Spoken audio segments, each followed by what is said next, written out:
सिर्फ पढ़ाई करने का मतलब ये नहीं होता कि आप रट लो किसी चीज को। पढ़ा जा रहा है सिर्फ ये नहीं किताब ले लिया रटे जा रहा है। एलपीजी क्या है? कनेक्टिविटी। मतलब 20 साल के टीचिंग कैरियर में जो हारने की सबसे बड़ी वजह है लोगों की, वो ये है कि वो इस परीक्षा के पैटर्न को समझे बिना सिर्फ पढ़ाई करते हैं। एक फॉर्मूला है 20 पेजेस पर डे, 3 महीने, 90 दिन का कोर्स है ये। 3 महीने, 4 बातें।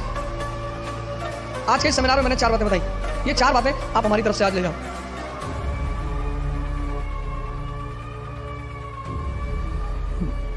जय हिंद फ्रेंड्स। हम जिन मुद्दों पे आज बात करेंगे उसमें यह है कि जब आप कोई काम शुरू करते हैं तो पहले दौर में वो असंभव सा लगता है, इम्पॉसिबल। कोई भी काम, यहां पे जितने लोग बैठे हैं सब साइकिल चलाना जानते होंगे। अब तो सब जानते होंगे। अब क्या लगता है कि साइकिल चलाना कितना आसान है, लेकिन जब सीखना शुरू किया होगा तब कितने दिन लगे होंगे साइकिल लेके सिर्फ दौड़ने में। अब तो जो साइकिल सीखते हैं वो तो बड़ा बेहुदा तरीका साइकिल सीखने का। अब तो 2 पहिए बैलेंस करने के लिए लगा देते, वो बहुत गंदा तरीका है। उस तरीके से लोग मार नहीं खाते। वो गंदा इसीलिए, उस तरीके से कोई मार ही नहीं खाता। हम तो मारे गए हैं। साइकिल लेके गए, गिर गए, हैंडल टेढ़ी हो गई, चैन टूट गई। उसके बाद घर पे कायदे की धुलाई भी हुई, तो दोनों पैरेलली चलता था। और 1980s में साइकिल होना ही बड़ी बात थी। आज तो बड़ी हिकारत भरी नजर से साइकिल को देखा जाता है, लेकिन 1980 में साइकिल होना बहुत बड़ी बात। और साइकिल कोई देना नहीं चाहता था। उसका एक ही तरीका होता था कि आप लेकर भागो, बस आप वेट करो। जैसे कहते हैं ना गुरिल्ला वॉर, कि पिताजी आए, साइकिल खड़ी की और गलती से अगर उन्होंने चाबी नहीं निकाली तो आपका काम हो गया। तो 10 दिन 15 दिन तो इसमें लगता था बैलेंस करने में। कितना असंभव लगता था साइकिल सीखना, और आज मजाक लगता है। अभी मेरी रामेश्वर से बात हो रही थी, मैंने कहा एक दिन में दुनिया बदल गई। बोले हाँ। लोग बदल गए? हाँ। मैंने कैसा लगता रहा होगा जब तुम पहली बार आए होगे आईएएस की प्रिपरेशन करने? बोले असंभव सा लगता था। अब बोले अब मजाक सा लगता है। आज ये जहां बैठे वहां आईएएस मजाक है, और आप जहां बैठे हो वहां आईएएस असंभव है। तो ये असंभव मजाक में कन्वर्ट कैसे होता है? एक लड़के ने, उसकी गर्लफ्रेंड की शादी हो रही थी। अरे हो जाती है यार शादी इसमें इतना। तो उस लड़के ने अपनी गर्लफ्रेंड से कहा कि कुछ निशानी दे दो जिसको मैं जिंदगी भर अपने पास रखूं। तो उस लड़की ने अपनी एक जूती निकाली, दे दिया। लड़का उस जूती को लेके गया सुनार के पास, जो सोने वगैरह का काम करते सुनार, उनके पास गया। उसने कहा कि इस जूती को चांदी के फ्रेम में बना दो। सुनार ने कहा अच्छा, कल शाम को आके ले जाइएगा। दूसरे दिन लड़का गया तो सुनार ने उसको चांदी की फ्रेम में जूती को बना के एकदम बाकायदा ला के लड़के के सामने प्रेजेंट किया। उसने कहा साहब, लड़के से हाथ जोड़ा, कहा साहब। बोले हाँ। बोले ये किस पीर औलिया की जूती है? तो बोले ये किसी पीर औलिया की जूती नहीं है, ये मेरी गर्लफ्रेंड है, उसकी जूती। सुनार ने जूता निकाल के 3-4 जूता मारा। तो बदतमीज कहेंगे। लड़के ने क्या हुआ? कहा कल से मेरा पूरा खानदान इसको 20-20 बार चूमने जा रहा है कि किसी औलिया की जूती, औलिया की जूती, औलिया की जूती।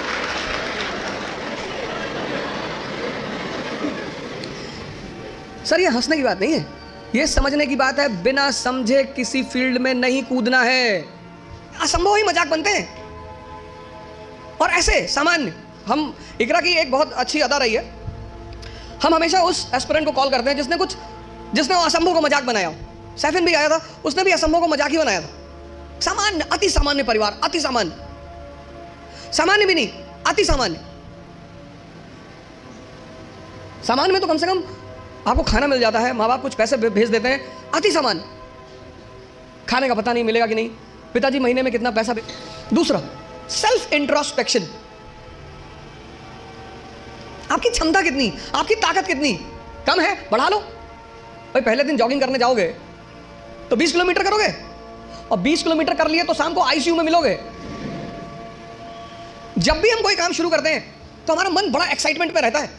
जैसे बड़ी छोटा सा एग्जांपल है, जब हम स्कूल में थे और क्लास चेंज होती थी, ये 3rd से 4th में गए, तो जब 4th क्लास की किताबें आती थी नई नई, उस दिन पढ़ने का बड़ा मन करता था।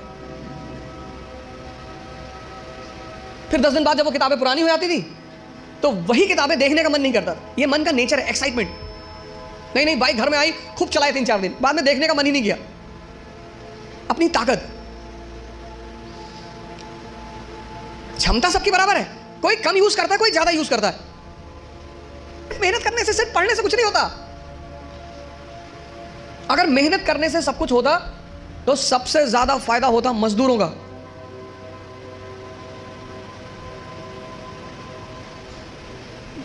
और राजा भी मेहनत करता है, मजदूर भी मेहनत करता है, मेहनत दोनों करते हैं। राजा की मेहनत छिप जाती है।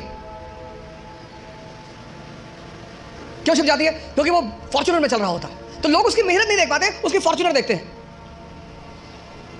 उसका कपड़ा देखते हैं, उसका घर देखते हैं, इसलिए राजा की मेहनत दिखाई नहीं पड़ती। लेकिन मजदूर की मेहनत दिखाई पड़ती है।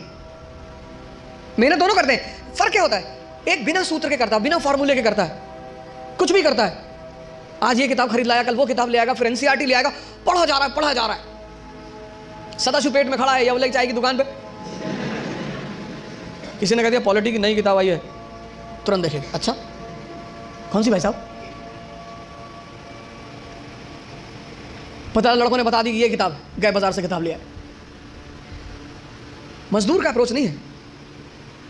मेहनत तो करना ही है, वो उस पर तो बात ही नहीं करनी। मेहनत तो करना ही नहीं, मेहनत पे तो सॉरी बात ही नहीं करनी। बात करनी है मेहनत के अप्रोच पे। क्षमता सबके पास है। ये 2 पेट है, मैं बार बार कहता हूं, एक पेट ये, एक ये। तो अगर ये 4 रोटी हजम करता है और पहले दिन तुमने इसे किसी दिन 15 रोटी दे दी, वॉमिटिंग शुरू। जितने लोग तैयारी शुरू करते हैं, मैंने देखा शुरुआत में इतना पढ़ना शुरू करते हैं, पहले दिन से 10 घंटा 15 घंटा आराम से। आपको पता नहीं, आपको लगता नहीं कि ये पेट है ना, हजम करना होता है, सिर्फ अंडरलाइन करना नहीं होता। मैंने 98% स्टूडेंटों को देखा है, वो किताब को अंडरलाइन करने को पढ़ाई मानते हैं। इस हॉल में कितने लोग हैं जो न्यूज़पेपर नहीं पढ़ते हैं? नहीं पढ़ते। सारे लोग न्यूज़पेपर पढ़ते होंगे, 2-4 होंगे जो अभी नहीं पढ़ते होंगे, बाकी सारे लोग पढ़ते हैं ना, है ना? अभी जापान के एक नेता है शिंजो अबे, उनकी हत्या हुई। उनकी पॉलिटिकल पार्टी का क्या नाम है? हाँ?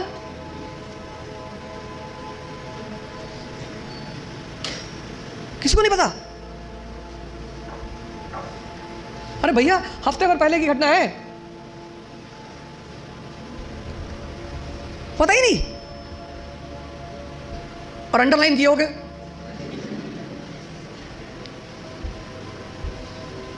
कितनी बड़ी, कितनी एक लाइव एग्जांपल देखो।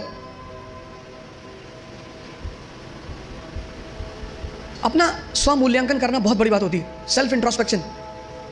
कभी कभी एहसास होता है हमें कि हम बहुत काम कर रहे हैं, कुछ होता नहीं उस वक्त। बात समझ में आ रही ना? इस क्षमता, यहां की जो डाइजेशन क्षमता है, ये दिखाई नहीं पड़ती ना, ये दिखाई पड़ता है।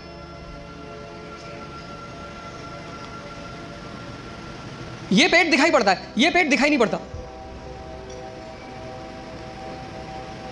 अब ये क्षमता विकसित स्ट्रॉन्ग कैसे होगी?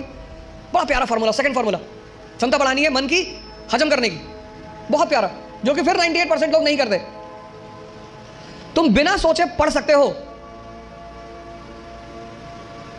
तुम बिना सोचे पढ़ सकते हो, बिना सोचे लिख नहीं सकते। एक फॉर्मूला है 20 पेजेस पर डे। आप लिखिए। आप किसी भी कोचिंग जाते हैं, कहीं भी जाते हैं, कोई टॉपिक खत्म होता है, उस टॉपिक को आप कम से कम 5 बार लिखिए।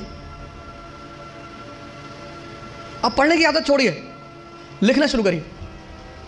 जितना आप लिखेंगे उतना सोचने की क्षमता या हजम करने की क्षमता डेवलप होगी। भाई पहले दिन जॉगिंग करने गए, 2 किलोमीटर गए, 5 दिन 6 दिन 2 किलोमीटर जाते रहे, फिर 10वें दिन 5 किलोमीटर, क्षमता बढ़ी ना?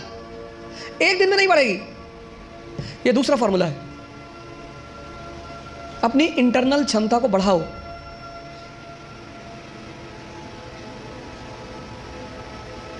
नहीं बात क्लियर हुई? हाँ? कितने लोगों को इस बात का वो रहता है, मुझसे बहुत सारे लोग मिलते हैं, सर हमें कुछ याद नहीं रहता। आपने हजम ही नहीं किया। मूवी आपको पूरी याद रहती है ना, नॉवेल पढ़ा आपने, पूरी याद रहता है, पूरा नॉवेल, एक एक लाइन, एक एक कैरेक्टर याद है। ये क्यों नहीं याद है? क्योंकि आपने हजम करने की कोशिश नहीं की। ये दूसरा फॉर्मूला, अपनी इंटरनल कैपेसिटी को पहचानो, पहचानो। यही तो है सेल्फ इंट्रोस्पेक्शन। और अगर वो कम है, बढ़ा लो। 3 महीने, 90 दिन का कोर्स है ये। 3 महीने,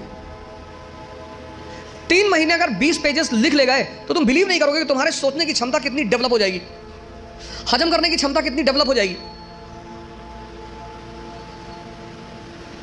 ये दूसरी चीज, अपना मूल्यांकन, अपनी ताकत को समझना कि मेरा पोटेंशियल लेवल क्या है। क्लास खत्म हुई, आप घर गए, आप जो 2.5 घंटा पढ़ा है उसको रीराइट करने की कोशिश करो। संभावना है कि आप सिर्फ 30% लिख पाएंगे, शायद। कुछ लोग तो 10% भी नहीं रिकॉल कर पाते। तो पहला काम क्या करना है? एग्जामिनेशन पैटर्न को समझना है। ये क्या है,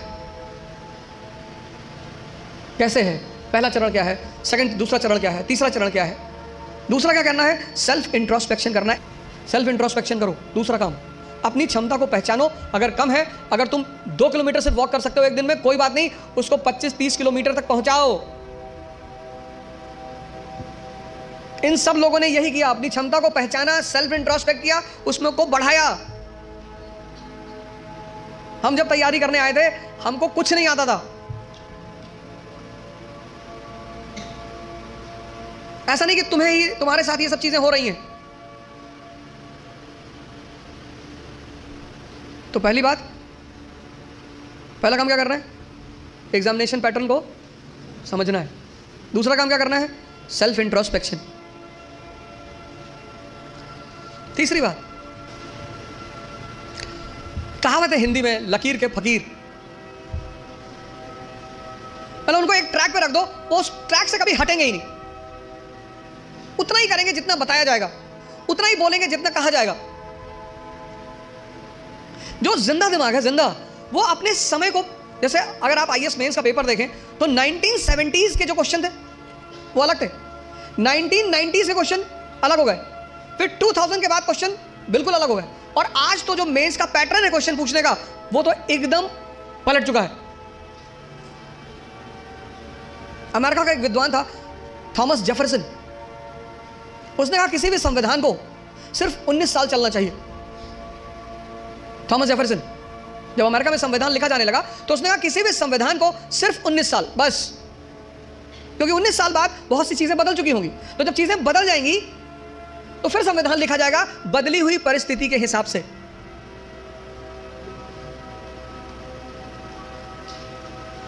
गावस्कर किसी जमाने में क्रिकेट के सुपरस्टार थे। गावस्कर को रिप्लेस किया सचिन तेंदुलकर ने, सचिन तेंदुलकर को रिप्लेस किया विराट कोहली ने। अब विराट कोहली को भी कोई रिप्लेस करेगा। समय की जो सबसे बड़ी चीज है वो है change. Change is the law of nature. और जो चेंज को नहीं समझेगा, सिर्फ पढ़ाई करने का मतलब ये नहीं होता कि आप रट लो किसी चीज को। तीसरी सबसे बड़ी चीज ये है कि तुम्हारी जो समय है, सिचुएशन, परिस्थिति, इकोनॉमी, सोसाइटी,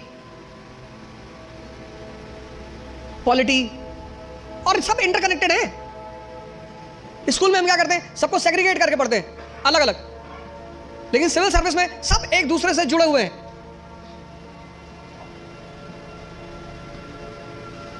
तुम्हारी जो परिस्थिति है, तुम्हारा जो समय है, उसको देखना, उस पर गौर करना बहुत जरूरी है। अगर तुम अपने समय को नहीं, उस परिस्थिति को नहीं पहचानते। 17s का क्वेश्चन पेपर अलग था क्योंकि तब इकोनॉमी और सोसाइटी अलग थी। 80s का क्वेश्चन पेपर अलग था क्योंकि तब इकोनॉमी और सोसाइटी अलग थी। 91 के बाद तो ड्रास्टिक चेंज आया, एलपीजी, तुरंत यू टर्न मारा एग्जामिनेशन पेपर ने, और अब एकदम अलग परिस्थिति दुनिया में चल रही। पूरी दुनिया में, कहीं एक जगह नहीं चल रही है, पूरी दुनिया में। ये तीसरी चीज है, अपना समय। सिर्फ ये नहीं किताब ले लिया रटे जा रहा है। एलपीजी क्या है? Connectivity. Bharat unity in diversity का देश है, आज से नहीं, प्राचीन काल से। और उस यूनिटी इन डाइवर्सिटी की मुख्य वजह क्या है? भारत की ज्योग्राफी। कल्चर किस पे डिपेंड करता है? ज्योग्राफी पे। कल्चर मतलब ड्रेस, कल्चर मतलब खाना। कश्मीर का हिंदू और तमिलनाडु का हिंदू, दोनों के ड्रेसिंग सेंस अलग अलग होंगे क्योंकि दोनों की ज्योग्राफी अलग अलग है। गुजरात का मुसलमान और नॉर्थ ईस्ट का मुसलमान दोनों का ड्रेसिंग सेंस अलग अलग होंगे और खाना भी अलग अलग होगा। तो अशोक को, जैसे आज हिंदू मुस्लिम ईसाई के बीच तनाव है, ऐसे अशोक को बुद्ध ब्राह्मण और जैनों के बीच तनाव का सामना करना पड़ा। और टेंशन चाहे फैमिली में हो या राष्ट्र में, विनाश करती है। जो तुम आज सिचुएशन देख रहे हो, ये सिचुएशन अशोक के सामने भी थी, तभी तो हम उसे द ग्रेट कहते हैं, जिसको समझ में आ रहा हो। और फिर वो धम्म की नीति का प्रतिपादन, पॉलिसी ऑफ धम्म, और उस पॉलिसी ऑफ धम्म में वो कहता है सारवृद्धि कि प्रत्येक व्यक्ति को हर धर्म के बेसिक सिद्धांत को समझना चाहिए। और किसी भी धर्म का बेसिक सिद्धांत, वो चाहे इस्लाम हो, चाहे हिंदुइज्म हो, चाहे क्रिश्चियनिटी हो, बेसिक सिद्धांत किसी भी धर्म में कोई अंतर नहीं है। बेसिक सिद्धांत इस्लाम, क्रिश्चियनिटी, इसी पे तो दाराशिकों ने किताब लिखी थी, Majmaul Bahrain, the meeting of two oceans, Islam and Hinduism. वो जो अशोक के समय परिस्थिति थी, बुद्धिस्ट ब्राह्मण और जैनों के बीच तनाव, वही परिस्थिति मेडिवल इंडिया में अकबर के सामने थी। हिंदू, मुसलमान और फिर उनके विभिन्न डिफरेंट सेक्ट्स, संप्रदाय, शिया, सुन्नी, शैवाइट, वैष्णवाइट। तो उसने भी फिर कहा कि नहीं नहीं, इस तनाव को कम करना है तो तौहीद इलाही, तौहीद इलाही। अब जब तुम मेंस में आंसर लिखते हो तो तुम्हें ये कंपैरिजन दिखाना पड़ेगा। वो जो तुम्हारा एग्जामिनी है ना, उसको पता लगना चाहिए कि यार इसने हिस्ट्री से सीखा है। India is a country of unity and diversity. आज कोई हम इस समस्या से परेशान नहीं है, पहले से। और जब जब हम इस समस्या से परेशान हुए, हमारे पास सॉल्यूशन था। परिस्थिति, अपनी प्रेजेंट परिस्थिति को समझना, राष्ट्र की आर्थिक स्थिति, economic condition, social condition, political condition, cultural condition, ये 3 काम कर लो आप। और अगर ये 3 काम आपने कर लिया तो आप भी कल यहां बैठोगे और असंभव को मजाक बना दोगे। पहला काम, पूरा एग्जामिनेशन पैटर्न को समझो। घर जाकर नहीं समझते हो, जहां कोचिंग में पढ़ते हो उस टीचर से पूछो कि सर ये है भी क्या क्या क्या है सर, डिमांड इनकी क्या है सर, ये बेस में क्या चाहते हैं सर, ये प्रीलिम्स में क्या चाहते हैं। कितना पढ़ोगे यार? अगर तुम एक बार सिलेबस उठाकर देखो आईएएस का, तो सिर्फ सिलेबस देखकर ही तुम्हारी हालत खराब हो जाएगी। कोई तो फॉर्मूला होगा जो इन लोगों ने फॉलो किया होगा और प्रीलिम्स निकला। इस दुनिया में हर कोई भी आदमी ओमनीसिएंट नहीं है। अभी आप हमसे 4 क्वेश्चन पूछ लो, हो सकता है मैं ही जवाब ना दे पाऊं। दूसरा, सेल्फ इंट्रोस्पेक्शन करो, अपनी क्षमता को चेक करो। और तीसरा, अपनी परिस्थिति को समझो। इन सबके साथ ये 3 बातें क्लियर हुई ना? इन सबके साथ जो चौथी बात, जो मतलब मुझे बोलना ही होता, जीवन मतलब युद्ध। ये लास्ट बात, या तो आप हंस हंस के लड़ोगे या रो रो के लड़ोगे।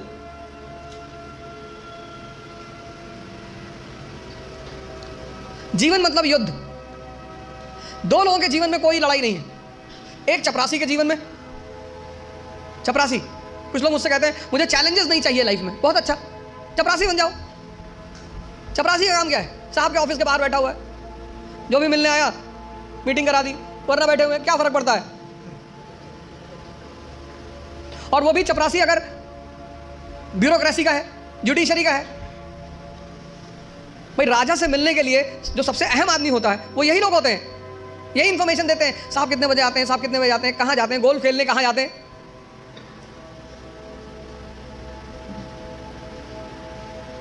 और या फिर जो लोग हरिद्वार चले गए, जिन्होंने कहा भैया हमें नहीं बनना आईएएस, हमें प्रधानमंत्री नहीं बनना, हमें कुछ बनना ही नहीं। आज आप गेरुआ पहन लो, आज आपके जीवन की सारी चुनौती खत्म, क्योंकि आपने मान लिया कि आप इस जीवन की लड़ाई में शामिल नहीं हो। लेकिन जीवन का मजा भी तो यही है।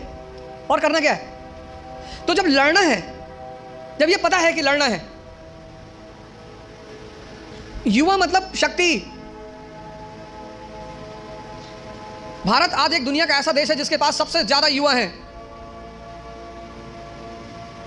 और भारत आज दुनिया का एक ऐसा देश है जिसके युवा सबसे ज्यादा डिप्रेशन में है। और जीवन की लड़ाई में 2 ताकतें बहुत काम आएंगी, एक मन की और एक शरीर की। तुम जब भी ऊपर उठोगे तो ये ग्रेविटी तुम्हें नीचे खींचेगी ना, ऐसा समाज की ग्रेविटी है। हम जब आईएएस की तैयारी करने गए तो हमारे गांव में हर आदमी, मतलब एक साहब तो हंसना शुरू किया उन्होंने और हंसते हंसते गिर गए वो। उन्होंने हमसे पूछा दिल्ली क्यों जा रहे हो? अब मेरा दिमाग खराब था, मैंने कह दिया मैं आईएएस की तैयारी। बोले आईएएस? फिर वो हंसने लगे और हंसते हंसते वो गिर गए। और उस हंसी का इतना रोल रहा मेरे जीवन में, मतलब उस हंसी ने मुझे एकदम मजबूत कर दिया था कि अब आईएएस ही बनना है। उस दिन मुझे एहसास हुआ कि महाभारत क्यों हुई। आपको कोई डांट दे उतना बुरा नहीं लगता, आपको कोई भगा दे बुरा नहीं लगता, जब लोग हंसते हैं ना तब बहुत दर्द होता है। लेकिन मेरे पिताजी ने मुझसे कहा कि आईएएस प्रधानमंत्री बनने वाले आदमी। अरे मैंने कहा यार क्यों चढ़ा रहे हो फालतू में। भगवान का आशीर्वाद से आज भी हमारे साथ हैं, और मैं अगर उनसे कोई भी बात कहता हूँ तो तुम्हारे लिए तो कल ही कर लोगे। मैंने कहा सोच रहा है हवाई जहाज खरीद लो। अरे मैंने कहा भैया जी लेने दो। लेकिन उन्हीं की वजह से मतलब आज जहां भी मैं हूं उसमें सबसे ज्यादा योगदान मेरे पिताजी का है।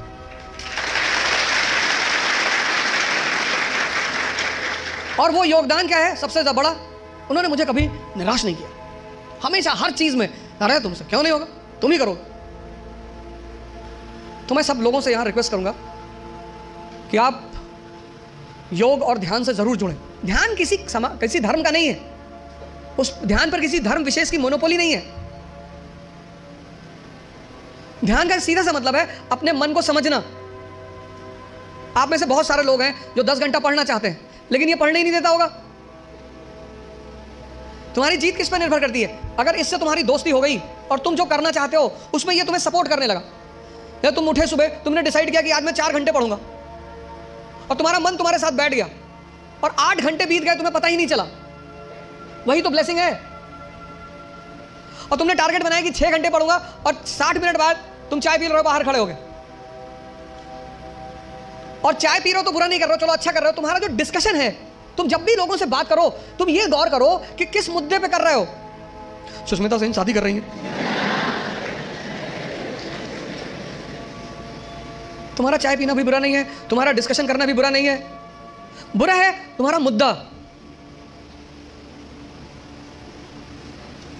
चलो बाहर निकल ही आए, बात कर रहे हो, कोई बात नहीं, तो किसी ऐसे मुद्दे को उठाओ जिससे, और डिबेट का मतलब झगड़ा नहीं, डिबेट का मतलब एक्सचेंज ऑफ इंफॉर्मेशन।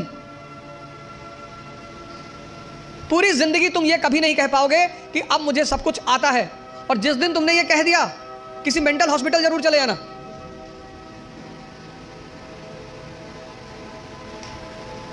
अपने आप को ताकतवर बनाओ, फिजिकली और मेंटली, क्योंकि यही ताकत तुम्हारा उत्साह बनेगी। मुझसे लोग पूछते हैं उत्साह कहां से आता है? शक्ति से। ये जो एंथुजियाज्म है, ये जो कॉन्फिडेंस है, ये ताकत का खेल है। अपनी पढ़ाई के साथ जिस चीज को तुम निगलेक्ट करते हो, जो निगलेक्ट करते हो, तुम उस पर ध्यान ही नहीं देते, वो चीज है तुम्हारी पर्सनैलिटी। पढ़ाई के साथ साथ जो इक्वली इंपॉर्टेंट चीज है वो है पर्सनैलिटी, तुम्हारी साइकोलॉजी, तुम्हारा सोचने का तरीका। 4 बातें आज के इस सेमिनार में मैंने 4 बातें बताई। पहला पैटर्न ऑफ एग्जामिनेशन, दूसरा सेल्फ इंट्रोस्पेक्शन, तीसरा सिचुएशन, और चौथा पर्सनैलिटी। ये 4 बातें आप हमारी तरफ से आज ले जाओ। बाकी तो एग्जामिनेशन पैटर्न पर रामेश्वर अच्छा बोलेंगे, आप इनसे ज़्यादा सवाल करें।